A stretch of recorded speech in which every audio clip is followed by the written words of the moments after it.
Hey everyone, and welcome to the Wolfpacker Show. My name's Ethan McDowell. I'm your host, and I am joined as I am every week by Noah Fleischman. We're going to dive all the way into NC State's loss to Duke yesterday. If you're listening to this show, I'm sure you watched it or at least saw the final score. It wasn't pretty. Noah and I were there in Durham, and it was 24-3 defeat. NC State scored on its first offensive possession and then did not score again and only had one snap in the red zone, and that was on its final drive of the game. Wasn't a pretty one. NC State falls to 4-3 on the season going into its bye week. Pivotal part of the season. I feel like we've been saying that every week, but now you're kind of teetering on the brink here where things could get rough if you don't correct course during your week off. So we're going to talk through all of that. We're going to talk through, what the players and Coach Doran told us after the game. We're going to, try to shed as much light on this disappointing defeat as we can. But before we do that, a quick housekeeping note. Noah and I are both writers for the Wolfpacker.com. That's NC State's website on the On3 network. Right now, it is $1 to join the Wolfpacker.com for premium access to our message board community, premium team recruiting scoops for football, women's and men's basketball, and recruiting for all of them. Noah's got some exciting info for the men's basketball recruiting side of things coming earlier this week. Interview with a priority target, so go check that out. And it's flip season with football recruiting. We're keeping track of it. We're posting the scoops on our message board on the front page. It's only $1 to get access to all of it. Go check it out on thewolfpacker.com. But hey, recruiting aside, team scoops aside, today we are here to talk about NC State's loss to Duke. NC State hit the road, traveled to Durham, drove the 30 minutes up I-40, and then lost. They did not play a good game against Duke. I think that's pretty safe to say. It was an interesting matchup where, of course, Duke's the number 17 team in the country. They're a great team, but great defense, as obviously NC State saw last night. But they didn't have Riley Leonard. They had to start Henry Beelan the fourth, their redshirt freshman backup quarterback. That was his first career start, and I thought NC State would be able to take advantage of that, but Duke came out with such a game plan that was so focused and so concentrated on not asking Beelan to do anything really. Just make the plays within the framework of the offense, and it worked well for them. NC State couldn't really disrupt it, and of course Duke left with the win. Noah, your initial thoughts on this loss for the Wolfpack? Yeah, it was an ugly game. I think, if you're an NC State fan, 24-3 is now what you want to see. It's their lowest scoring output since 2014 when they were blanked by Clemson, a really good Clemson team. So, that says a lot right there, right? Right after they go out and score 48 against Marshall, their most points in 5 years, they come out and drop their fewest amount of points in 9 years. It's just the polar opposites in a week's time, and in a game that was winnable on the road against a ranked opponent. The quarterback completed 4 passes. I think if somebody told me before the game, Henry Beelan's going to complete 4 passes, I think, all right, NC State's got a good chance to win. Mm-hmm. But its offense couldn't move the ball. They moved the ball. They just would stall at midfield. They could get out of their own end, but then run out of gas at midfield and have to punt. They crossed the 56 times, and 4 of those 6 times it ended at the 42, 43, or 44-yard line. Not great. And then, as you said, one play in the red zone, which ended up being a sack and back to the 30-yard line. So not, what you want to see if you're an NC State fan. I think that it's rough, and this week is going to be pivotal. You don't want to talk about being able to a season hinging on 1 week of a bye week and no game happening. But when you think about it, 4-3, they need 2 wins to get a bye. And their final 5 games are against Clemson, Miami, Wake Forest, Virginia Tech, North Carolina. There's 2 wins in there, Wake Forest and Virginia Tech, that you think that it's a really winnable game. But the other 3, NC State's going to have to play perfect if they want a chance to win those games. Yeah, absolutely. And like I said earlier, it's a bit of a feels like the season kind of hinges on this bye week. And we're going to get into that. The players kind of echoed the same thing after the game. But let's go through each side of the ball. The offense, you kind of alluded to it. I'll run through it. They had drives that finished on the Duke 45, the Duke 44, the Duke 46, the 50, the NC State 48, and the Duke 46. That was in the fourth quarter, and then they had another drive where they, probably their best offensive drive of the day and garbage time where they drove and had one play on the 20-yard line of Duke before MJ Morris was sacked, knocked them back, and it ended up being another turnover on downs. So it was a rough day for the offense. They only went 3 and out 3 times. It wasn't like they weren't getting any offensive momentum. It was just tough to sustain it. And we talked about that, Noah, right? But on Thursday, we talked about how this Duke defense, it's really talented. No one's been able to establish much rhythm against them. So NC State was going to need those explosive plays, and it just couldn't connect on those. You saw them bring out Anthony Smith for a few more snaps. He's a guy that a receiver, tall guy, but with elite speed to kind of try to take the top off that Duke defense, but it just wasn't happening for them. They couldn't connect, whether it was a drop here or there, whether it was miscommunication, a poor throw. It just was not a great day for the Wolfpack offense overall. And then, I mean, you combine that with the rushing attack. It just kind of reverted back to the troubling trend we saw all year, where it's 5 of the 7 games now the quarterback has led the team in rushing. MJ Morris carried the ball for a team high 14 times. And he's not Brennan Armstrong, as we've talked so detailed about. He's not a quarterback you want carrying it that much in a game, especially when he is the future of your program and you want to keep that guy healthy. You don't want him having to just be scrambling for his life the entire game, but they couldn't create any other rushing attack beyond him. So it just was not a good performance. Noah, anything you noticed from the offensive side of the ball? Yeah, I think when you look at the offensive side of the ball, they needed the explosive plays. And you talked about that, and they didn't get many. They got a few. I mean, you can pull it, I can pull it up, but you would think against a Duke team that was reeling and coming off a loss, against Notre Dame, to give a chance to win it. But the offense didn't get going. MJ Morris, I wouldn't say struggled, but didn't really get anything going. It was kind of like one of those games where it's not a terrible game from a quarterback, but it wasn't the best. They threw the ball, 40 times, 1 for 193, interception. The interception was pretty bad. He owned it after the game, but they had 6 big plays of passing yards, which is 15, or 6 big passing plays, which is 15 yards or more for 100 yards. And then they had 5 on the ground, which are 10 or more, and they picked up 76 yards. So they got kind of explosive plays, but if you look at what downs they're happening on, it's just not really working. 3rd and 8, 1st and 20. These are long behind the sticks, 2nd and 18, and penalties really cost them on offense. And I think that's the biggest thing when you look at this offense is they had the opportunity to pick up big plays, but they were picking up big plays just so they could move the chains. If you're at 1st and 10, 2nd and 5, and you get a 20-yard play, you're feeling good. But if you're at 2nd and 20 and you get a 20-yard play, it's right at this first down marker, and you're woof, we survive it down. So that's the biggest thing. Penalties hurt them a lot. False starts were really bad in the first quarter. They had 4 in the first quarter alone. They fixed that as the game went on, but still other penalties came back to bite them. And overall in the game, NC State was penalized 11 times for 87 yards, while Duke was 6 for 33 yards. So there's the biggest difference is, just keeping composure. Dave Doran talked about it after the game. He said going in, they knew they had to be composed. Duke is not a team that's going to beat itself. Mm-hmm. And they didn't, but NC State felt like they beat themselves. Yeah, I'm shocked we got 9 minutes into this podcast without mentioning the penalties. I mean, just the false starts, it was just, the holding, Doran's talked about it. It's technique. It's just technique errors that they need to fix and, cut down on that. The false starts, it was kind of mystifying because, for those watching who weren't at the game or couldn't tell on TV, there was a lot of it was not a packed Duke house. It's Wallace Wade Stadium isn't the biggest stadium to begin with, and there were a lot of NC State fans. So it's not like it was, hard to hear, hard to communicate out there. It was puzzling why all of these penalties were happening. It was just, sloppy football. And it was coming from everywhere. I mean, they had the offensive line had penalties that ranged from false starts to a tripping personal foul. It's just nothing was going right for that unit. They allowed five tackles for loss, or It might have even been higher than that. I know they allowed 4 sacks.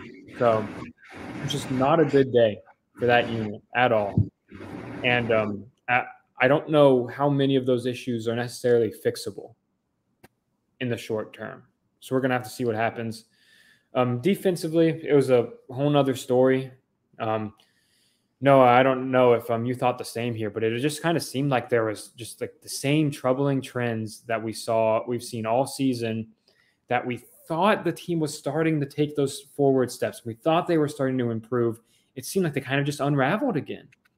I mean, you saw, they were put in a tough spot after MJ Morris's pick, right? They were backed up on their own 7 or 8 yard line. But then it was, classic just play action, and then they get a tight end wide open. And the tight ends continue to get open. I don't understand. Like, I think that Tony Gibson is the best defensive coordinator in the country, or at least one of them. And so I just don't understand why tight ends are still so consistently able to get open against this team. And you combine that with just, lack of gap integrity at points where they were selling out to stop the run, and that allowed for some long QB keepers on read options, and on the really just back-breaking play of the third quarter, which is when the Duke running back just bounced outside and broke a 83-yard touchdown run, which increased their lead. And from then on, it felt like that game was pretty much under wraps for Duke. So yeah, it wasn't a pretty game for the defense either. I mean, Duke ran 42 offensive plays. It's like they was very controlled. I believe 6 different guys touched the ball offensively. It was a very narrow, controlled game plan, like we mentioned, right? They were going to let their defense win the game and let NC State kind of get in its own way, and that's what happened. NC State got in its own way. It made critical mistakes, and to be honest, from halftime on, it never felt like NC State was really in this game. That was a little bit of a tangent, but Noah, kind of circling back to the defense. Just any thoughts from what you saw from that side of the ball? Yeah, I think they let Duke, do what Duke wanted to do going in. Mike Elko talked about it after Duke's coach. He was like, NC State's got one of the best run defenses in the country. And what do they do so well is, there's not a lot of 5-yard gains against this defense. It's either 0 yards or it's a big play. And Duke was like wanting to make the big plays happen. They got enough. Jordan Waters broke off, the 83-yard touchdown. Overall, they had 6, big runs on the day. He had 3 of them. That's really the difference. He talked about you just play the game of averages. You're going to have some runs that go for no yards. He estimated that Waters had like 8 carries that didn't do much. And then the other, 6 big plays, get downfield, score a touchdown, win the game. That's the biggest thing. And Peyton Wilson was pretty candid after the game, saying that the team just needs to get tougher overall, but he kind of called the effort out of the defense, saying like, it feels like only 3 people are on the field sometimes. There's 11 guys out there, but, sometimes I guess it feels like, he's doing everything, which if you look at the box score, 11 total tackles. The next closest player to Peyton Wilson had 4. 3 guys had 4 tackles. I think, for him, he's kind of getting frustrated a little bit on just having to do everything for this defense, which he hangs his hat on being that guy, but I think he's getting kind of tired of it, of being the guy that's going to have to get 10, 11, 12, 14 tackles a game, but it's kind of what he needs to do to keep this defense somewhat alive. It's working, but I think this is a big week for the defense as well. We talk about the offense, checking itself and figuring out the mistakes and drop balls and things like that with receivers. The defense, I think it's more of an effort thing. They're skilled. They can do it. They just need to, apply themselves a little bit more, I think, at times. And once Duke, started getting rolling, you could definitely see the body language of the entire NC State team wasn't great on the sideline and on the field. And you knew from there, I think, third quarter, middle of the third quarter, it's like, all right, this game's over. I think it was pretty clear. Like against Notre Dame, NC State had a shot, right? They had it within 1 score in the third quarter. They had a shot to, at least bring that game down to the wire, even though it turned into a blowout at the end. Against Louisville, obviously, it came down to the very last possession of that game. So those were their 2 losses prior. The third one, it felt like Duke was a head and shoulders better team than NC State. They played tougher football, which Doran and Peyton Wilson mentioned after the game. They were more disciplined, and I think they got out-coached. I think Mike Elko came in with a really, really good game plan and kind kind of just schemed his way around the Wolfpack last night. But you mentioned kind of playing the like law of averages there. Like I'm starting to think like, is that going to be what just every team does now? Because if you look at it, against against UConn committed to the run, they stuck to it, they broke a couple big runs, right? Notre Dame, again, they stuck to it, even though, they would get stopped over and over again. Eventually, they broke off a few big runs. Marshall, they got stuffed a few times. They kind of went away from it. And their longest rush of that day was or Rasheen Ali, their star running back's longest rush was like 11 yards. And same with Louisville, honestly. Like Gerard Jordan's one of the best running backs in the country, and they ran him a few times. It got absolutely nothing, and they went away from it.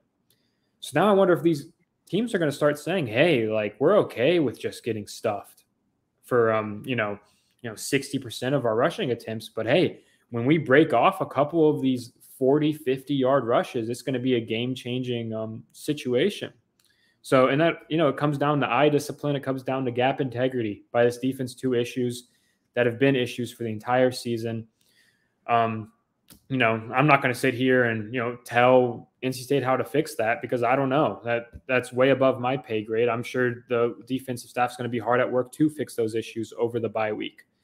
So we'll see with how they do with a week off of introspection, but they have a lot of holes to fill. All right, we're going to come back. We're going to talk about some players of the game and kind of look forward towards what this loss means for the rest of the season. But first, I want to say a quick thank you to our sponsor, Game Time. Game Time is a ticket buying and selling marketplace. You can find it at the Game Time app on any app store, or you can check it out at gametime.co on your web browser. And it's .co, not .com, by the way. And, it's tickets for anything you could possibly think of, whether that's a game, a concert, comedy show.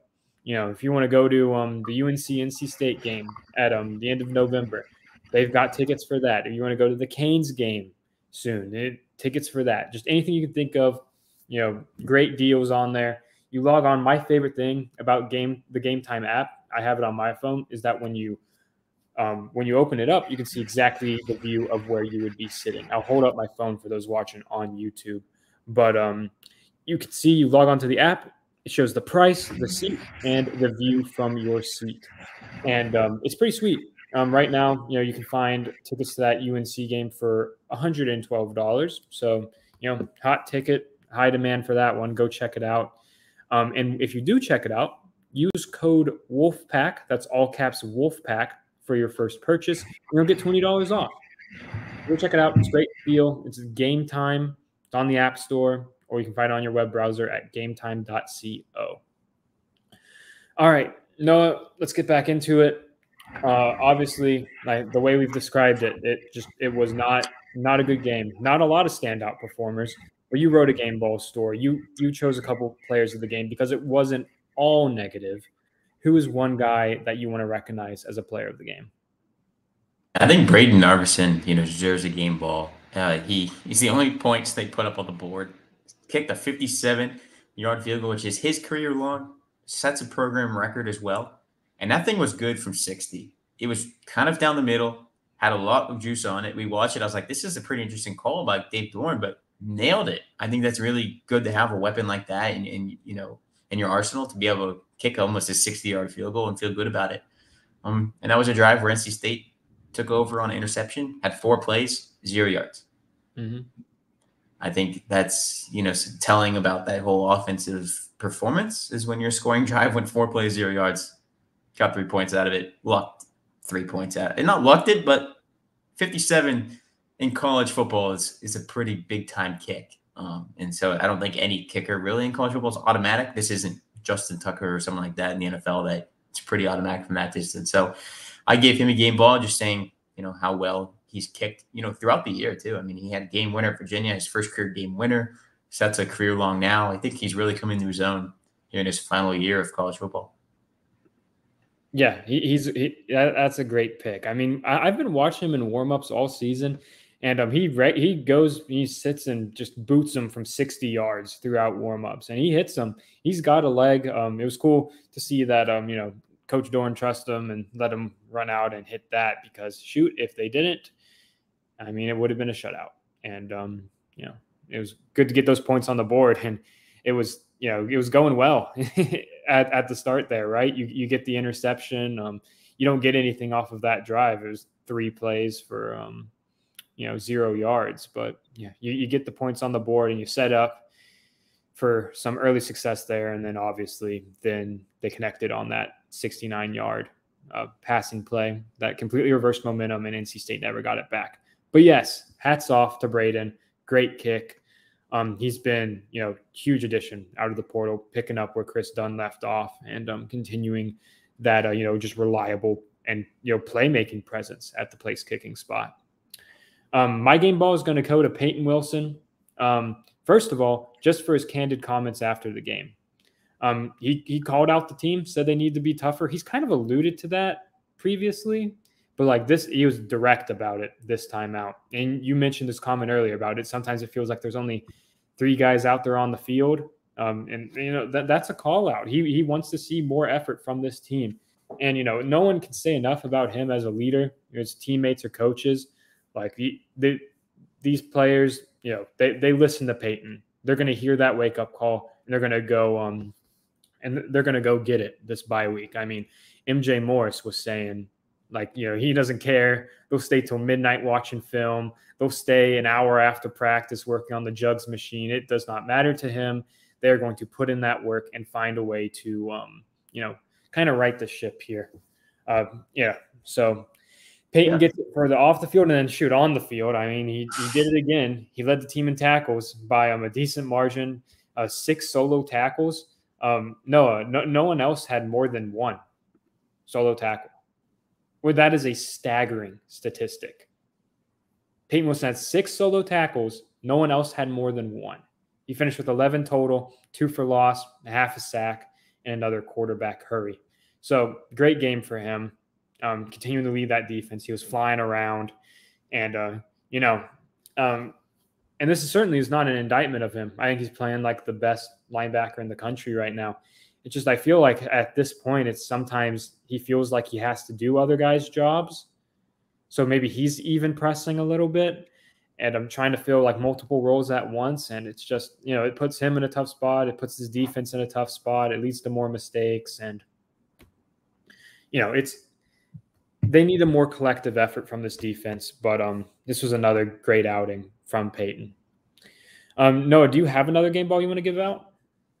I think KC deserves one. 96 total offensive yards, second on the team in rushing, led the team in receiving. I mean, they were finding ways to get the ball in his hand. Pop passes did show a couple, but they lined him up as a running back, which I think caught Duke off guard. He broke off a 21-yard run, in the backfield. He's not a big guy, shouldn't be taking running back type hits, but it worked. 4 carries, second on the team in rushing. So he deserves a game ball. I think, he can probably get a game ball every week, just like Peyton Wilson can. Those 2 are probably the most consistent players on this team. Absolutely. Outside of KC's 1 down game, against Louisville, where really they couldn't find him. He was open 13 times. So really he had a great game in that one too. They just couldn't get him the ball. So I think, those 2 guys who sound like a broken record every week, giving them a game ball. I write that in my game ball story every week, saying basically they end up with them. But they're deserving, and they're the 2 best players on this field right now. And I think that's telling, especially being a freshman wide receiver. He's coming in, owning this offense, and really, him and MJ Morris, 2 young guys. But if you talk to them about this offense, they take a lot of, shoulder a lot of the blame and shoulder a lot of, wanting to fix it. And I think that's big to see from 2 young guys. So KC deserves one. I don't know if you had another one, but he definitely deserved it.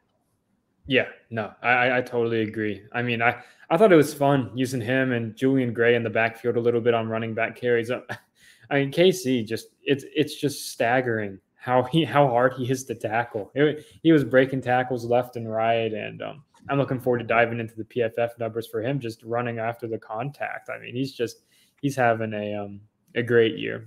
One of the best freshmen in the country. My final game ball is I'm going to keep with the special teams trend. I think that, out of the 3 phases, it was definitely NC State's best phase of the game Saturday. And I'm going to give it to Caden Noonkester. He had probably his first bad game ever in an NC State uniform against Marshall. Shanked a punt.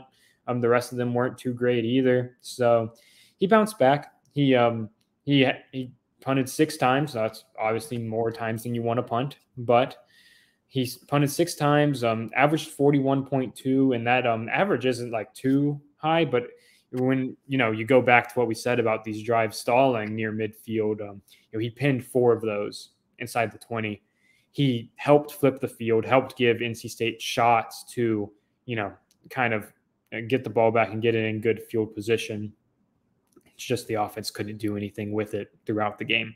So it didn't show up in the same way that it had in the past because it didn't lead to, these short fields and quick points for the Pack.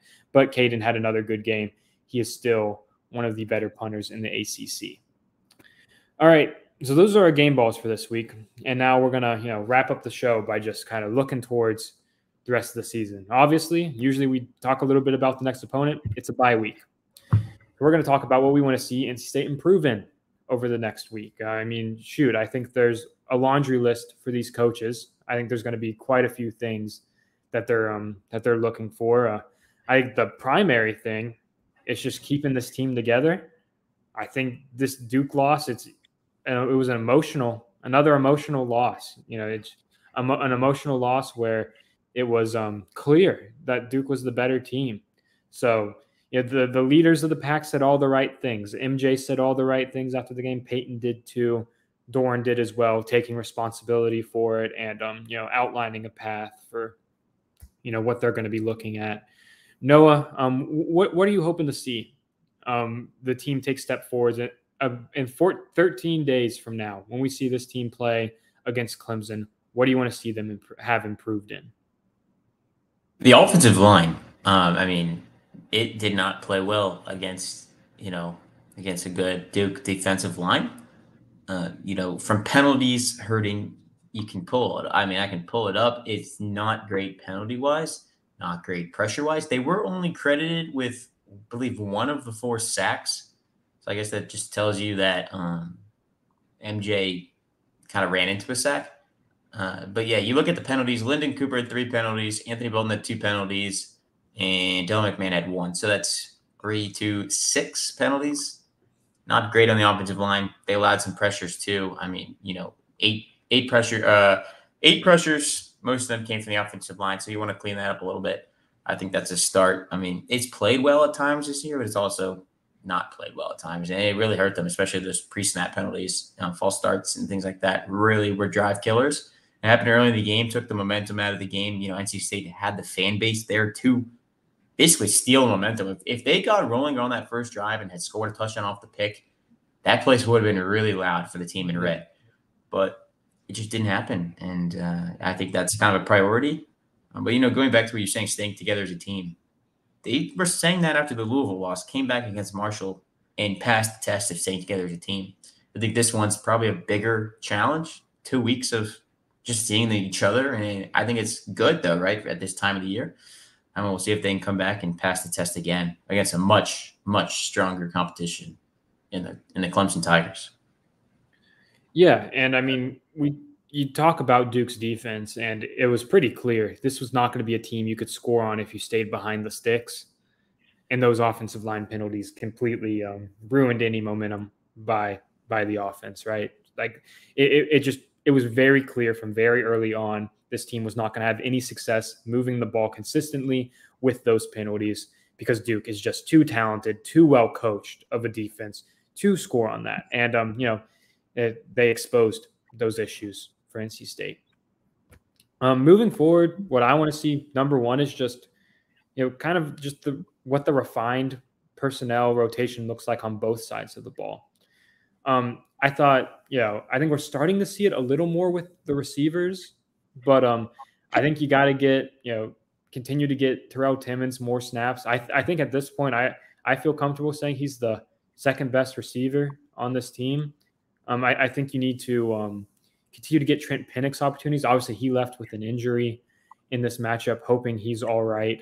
We have not heard an update on his status, but hopefully he's all right and you can continue to get him involved. He's one of the top 5 most dynamic players in the offense. You got to get him opportunities.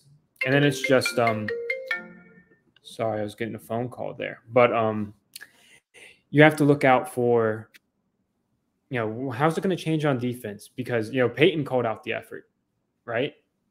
But Coach Doran did too. He said they're going to take a hard look at the rotations during this bye week. They're going to look at who is actually playing hard, who is playing with full effort on every snap, on every play, and doing so consistently. And I think it'll be interesting to see how they refine the rotation there. Do we see new linebackers get in the mix? I don't know. Do we see new corners, new safeties? Like I don't know what you switch up there, but it's clear that the staff feels like there might need to be a change, or just people need to start showing more effort in that, or there's going to be a change. So I'm keeping an eye on that. We'll see how that goes, and hopefully, this is kind of your last chance to take a deep introspective look and make changes before this home stretch of the season, because that Duke defense is no joke. I mean, that Clemson defense is no joke either, and will be a very stiff test. And then you play some pretty dynamic offenses down the stretch as well. So, lots to be concerned about. I'd say you're 4-3. Bowl eligibility is not a lock. It is not a lock for this team. You have 2 road games against bottom half of the ACC teams, and the rest of that schedule is pretty difficult. So, all right. I think that's it for today. Thank you all for listening and watching, talking through this loss. We appreciate it. We're going to have more thoughts, more analysis up on the Wolfpacker.com throughout the week. Go check it out on the Wolfpacker.com. Also wanted to plug, we have another magazine coming out. If you didn't know, the Wolfpacker has a print magazine, comes out every couple of months. You can go find that online as well. Order your copy. This is going to be our basketball preview. So if you're already a little too bummed out about football, go read some about the basketball team. And we'll have some basketball content online as well this week. All right. My name is Ethan, and I'm joined by Noah, as I am every week, and we will see you on Thursday. Thanks for watching.